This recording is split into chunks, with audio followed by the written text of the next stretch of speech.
Bax, belə dondurmaların qiyməti, biraz Vətən məni yetişdirib bu ellərə yolladı.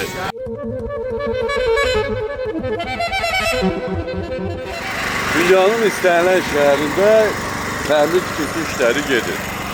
Ona görə deyirik ki, təkcə bizdə şəhəri dağılırlar.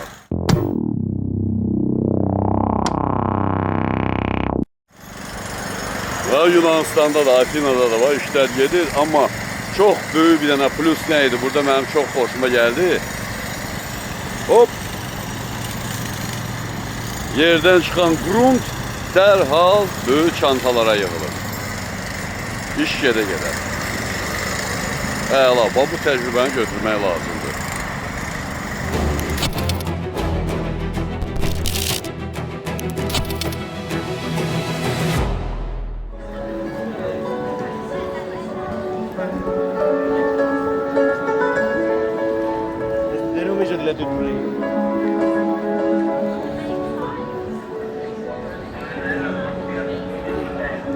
Ağsaqqallar da küçənin başında dayanıblar.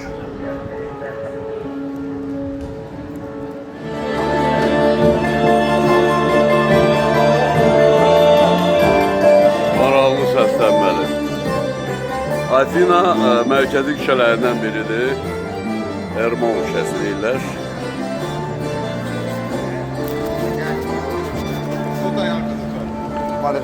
Lap küçənin aşağısında bir məbəddir və yavaş-yavaş bu küçə ilə də qalxırsan, bu küçə ilə də qalxanda Atinanın ən maraqlı yerlərinə, o Zevsin məbədindən tutmuş, Akropol və s. və ilaxır, bütün bunların hamısına qədər gedib çatmaq mümkündür və həmmiş olduğu kimi şəhər turistlərin ixtiyarındadır. Yeri gəlmişəm, bura gələndə də gecə saatlarında gəldik və aeroportdan durmadan turistlər tökülüşürdü yerə. Sözün əsl mənasında durmadan turistlər yerə tökülüşürdü. Qiymətlər barəsində bir balaca sonradan danışacağım, amma elə ilk baxışdan başa düşmək mümkündür ki, bu şəhərin tarixi heç nə yox, hələ turistlərin bura gəlməsi üçün şərait yaradır. Qədimilik var şəhərdə, aydın məsələdir. Sadəcə olaraq o qədmiliyi də gedək tapaq baxaq, çox maraqlıdır. Turistləri cəlb eləyən balaca küçələrdən biri, belə küçələrdə bir qayda olaraq turistlər üçün maraqlı olan əşyalar satılır və bu küçə də Akropolə yaxındır. Akropol bu tərəflərdə, soldadır. Və gəzdikcə burada maraqlı çox şey görmək mümkündür. Hamam ləvazimatlarından tutmuş, otlar və s. və ilaxır, ta ki xudmani suvenirlərə qədər. Deməli, Akropol o tərəfdə, bu yanda, deməli, orada Zevsin məbədi. Amma bilirsiniz də, Yunan mifologiyasının əsasını Allahlar təşkil edir. Zevs, Poseidon, Ares, Kefes, Artemida, Afina, Apollon, yəni çoxları, tarixi oxuyanlar yaxşı bilirlər ki, əsas 12 Allah idi orada və sonra xırda yarım Allahlara da bölünmüşdü. Və o tarixi də oxuyanda məndə belə bir təəssürat yarandı ki, Yunan Allahlarının mütləq əksəriyyəti şorgöz olur. Əgər siz həmin mifologiyanı oxumağa başlasınız, görəcəyiz ki, elədir. Ay Zevs yuxarıdan baxdı, hansısa bir qızı gördü, düşdü aşağı, başqa bir şeyə çevrildi, onu ilə... Gecə dünyası təhlik tənhadır, işıqlar sönür, hava qaralır, şaq çalar. Əsər və ilaxır filankəs doğuldu, sonra filankəs göydən baxdı, Apollon baxdı, kimisə gördü, düşdü aşağı, onun başını pişirdi o ilə. Hava qaralır, şaq çalar. Və belə hadisələrin hamısı bir qayda olaraq nəticədə hansısa bir Yunan qəhrəmanının doğulması ilə nəticələnir. Herakl, Persey, adları çox da əslə qalsa, elementar Axillesin özü.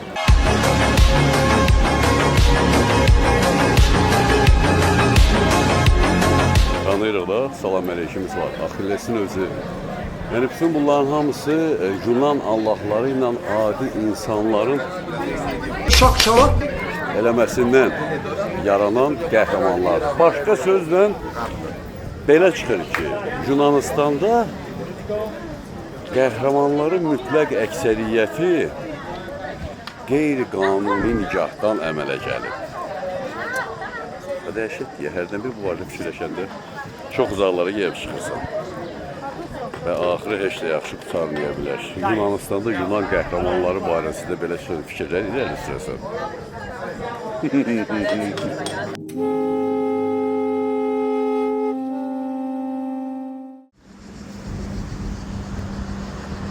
Hop, Yunanistan parlamenti. Şəhərin düz, faktiki olaraq şəhərin düz mərkəzindədir. Və Ermov küçəsindən gəlirdik və orada. Yox, bu tərəfə. Buradır.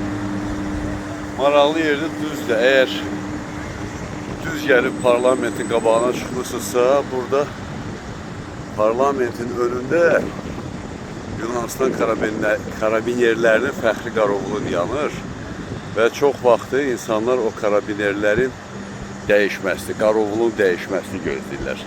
Yaxınlaşa baxa görə nə gündədirlər.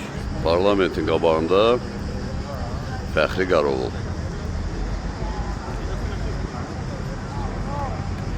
Düzdür, bu o demək deyil ki, Yunan ordusunun bütün hərbi forması belədir. Yox, qətiyyən. Sadəcə olaraq burada milli parlamentlər də nəzərə alınır, adət-ənənələr nəzərə alınır və bu səbəbdən bax, onların fəxri qarovulunun forması belədir. Qeyri-adi burada heç nə yoxdur əslində qalsa. Gəlib bura çatana qədər fəxri qarovul artıq macal tapıb yerini dəyişdi və ona görə də onların fəxri qarovulun dəyişməsini göstərəməyəcəm. Uzun müddət gözləməyə lazım gələcək ki, ona da axot yoxdur gözləməyə. Naməlum əsgərin məzarı parlamentdən söhbət gedir. Düz parlamentin önündədir və yerdə də qırmızı rənglə burada adlar yazılır. Yaşları göstərilir və adları yazılır. Mənə çox maraqlı gəldi ki, birdən-birə parlamentin binası qarşısında yerdə kimlərin adı yazılan öyrənim və bəlli oldu ki, bu yerdə adları yazılan şəxslər 23-cü ildə qatarların toqquşması nəticəsində dünyası dəyişmiş şəxslərdir. Ki, onların xatirəsini əvəzləşdirmək üçün parlamentin önündə adı yerə yazıblar. Gördüyünüz kimi və bu parlamentdir. Naməlum əsgərin məzarı qarşısında hansısa bir aksiyanın keçirilməsinə qadağa qoyulmağına. Amma hələ də Qatar faciəsində dünyası dəyişmiş şəxslərin adlarını buradan bir kimsə də pozmur. Parlamentin binası Qatar faciəsində dünyası dəyişmiş şəxslərin adları. Bir maraqlı hadisəyə də rast gəldim. Müasir şəhər, müasir yol və qazıntılar zamanı yerin altından tapılmış qədim Afinanın bir hissəsi. Yağışdan qorunması üçün talvar çəkilib, qazıntı işləri aparılıb, ətrafında məhəccərlər qoyulub və qorunub saxlanır. İnformasiyası da var orada yazılıb hamısı. Onun qorunması mənim üçün çox maraqlıdır. Müasir şəhər və tarixi məqamlar və necə qorunur. Yəni, bütün bunun hamısı əslə qalsa təcrübədir ya. Çox gözəl təcrübədir. Afina mərkəzində Zevsin məbədi. Bizim eradan neçənci ildəsə bunlar inşa olunub və təbii ki dağılıb və bu ilə bağlı da bir maraqlı məqam var. Söhbət deməli nədən gedir? Şurasındadır ki, tarixdə bəzən hərdən bir çaşırlar. Əslə qalsa tarixdə çox tez-tez çaşırlar. Amma belə bir məlumat da var ki, güya bir nəfər adının tarixə yazılması üçün Zevsin məbədini yandırır ki, onun adı tarixdə qalsın. Bir, həmin adam buranı yandırmayıb, onun yandırdığı indi Türkiyənin ərazisində olan Artemidanın məbədidir. Hal-hazırda o Türkiyənin ərazisindədir. İki, nə qədər də təəccüblü olsa, həmin adamın adı qalıb tarixdə, Gerastratda onun adı və niyə görə həmin adamın adı tarixdə qalıb, düz əslində qalsa onu edam eləyəndən sonra qadağa qoymuşlar ki, onun adı heç yerdə çəkilməməlidir. Amma Yunan tarixçilərindən biri onun adını çəkir öz əsərlərində və ona görə də həmin şəxsin adı Gerastrat kimi tarixdə qalır. 3. Bura giriş pulludur. 20 euro. Yəni kimsə Afinaya gəlsə və Zevsin məbədinə yaxından baxmaq istəsə, minus 20 euro çıxmalıdır. Bir nəfərə təbii ki.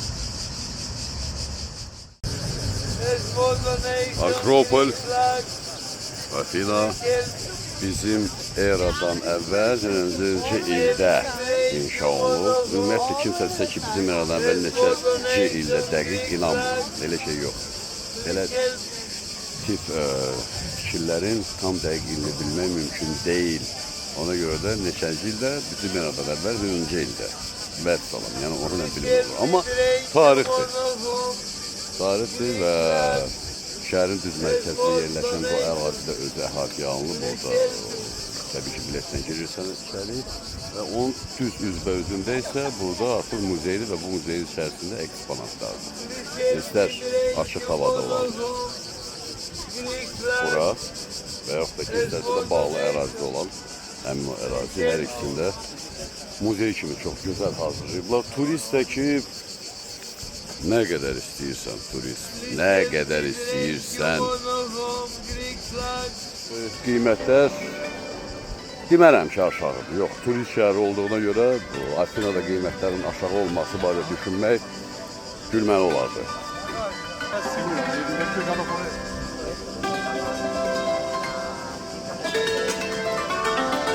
Amma yola vermək olar qiymət nöqteyi nəzərdən.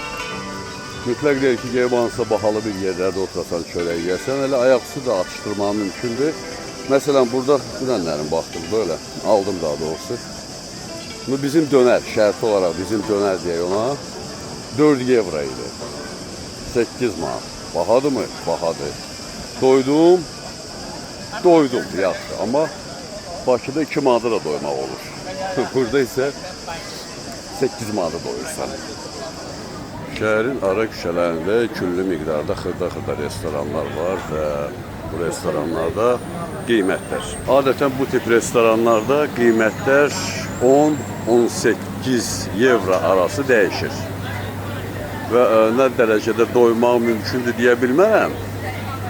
Amma müxtəlif dəniz məhsulları da var, ət məhsulları da var, plus burada tərəvəz məhsulları, damaq dadına uyğun olan istənilən məhsulu tapmaq mümkündür.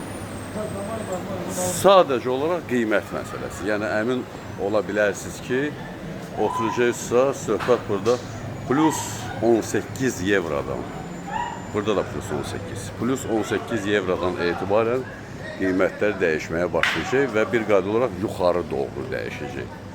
Ona görə də oturmamışdan qabaq mütləq o məsələlərin hamısını, elə tutsa qiymət məsələlərin hamısını dəqiqləşdirmək lazımdır. Tapa da bilməsəz, başqa variant yoxdur da. KFC ya da McDonald's. Axtarır. Yemək yeri axtarır. Yeyə biləcəyim yeməyi axtarıram, yeyə biləcəyim. Mən oturub baxıram restoranda, görürəm ki, bunu gətirsəm də yeyə bilməyəcəm. Ona görə yeyə biləcəyim bir yer axtarır. Hələ ki axtarır. Yenə də yeyə biləcəyiniz bir yer axtarırsınızsa, Dədə Baba qaydasında ya dönər də dedim, qiyməti bahadır, ya da KFC ilə McDonald's. Düzdür, KFC ilə McDonald's da qiyməti heç də aşağı deyil, amma heç olmazsa əmin ola biləcəksiniz ki, onu yeyə bilərsiniz. Deməli, bu maskaları görən kimi, yadıma bir dənə şey düşdü. 90-cı illərin çox məşhur reklamlarından biri var idi. Köhnələrin yadına düşər. Случай, Strašное. Mati, Cruyff, Bradil. Yadınızda da o reklam. Yadıma düştü bunlar. Vətən məni yetişdirib bu ellərə yolladı. Bu torpağa qurban deyib Allaha ismarladı.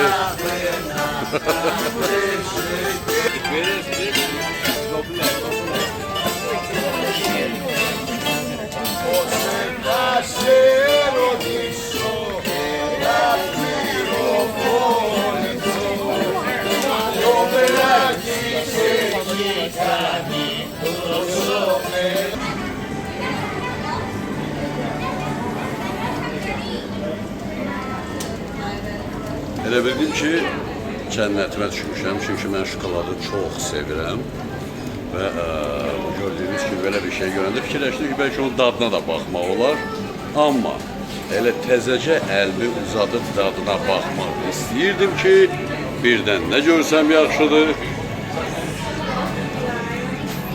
olmaz, olmaz. Buna əl vurmaq olmaz. Amma onlara əl vurmaq olar. Qiymətlərinə də baxanda görə qiymətlərinə əl vurmaq olarmı? Qiymətlərini yazırlar üstündə.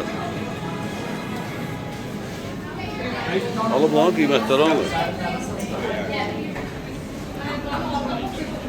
Amma istisna etmək olmaz ki, bax, belə dondurmaların qiyməti biraz ucuz olmaya bilər.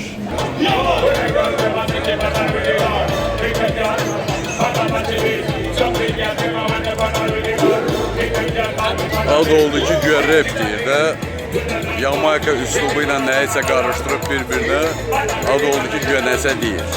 Amma Afinada gecə şəhərdə gəzəndə belə şeylərə çox tez-tez gəlir. Rast gəlmək mümkündür. Cəmaat da yığışır başına, baxır da. Dincəlir, istirahət edir, təbii ki, təhlükəsizlik qüvvələri də var, aydın məsələdə. Onlar da vəziyyəti nəzarətdə saxlayıblar. Belələri çoxdur, yeri gəlmişə şəhərdə mən çox gördüm onları. Balaca o ara küçələr ki var, bax belə ara küçələrdə bu. Məsələn, orada ara küçə var, baba orada. O tip ara küçələrdə kafelərdir, restoranlardır. Orada otururlar, dincəlirlər, yeyirlər, içirlər, keyfin çıxar. Gəzmək olar mı? Olar, yenə də deyirəm, Afina mənə tutmadı əslində qalsa, amma hər halda hər şəhərin gecə həyatı var. Və həmin o gecə həyatını yaşamaq istəyənlər kim varsa, bəli, Afinanın gecəsinə gəlib baxmağa və yaşamağa dəyər. Maraqlıdırmı? Kimi üçünsə maraqlıdır. Məsləhət.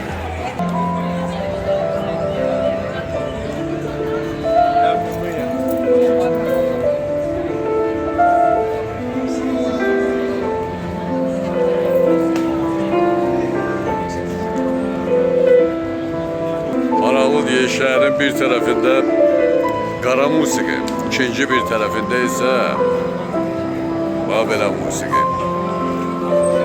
Mədəniyyətlərin birləşdiyi yer.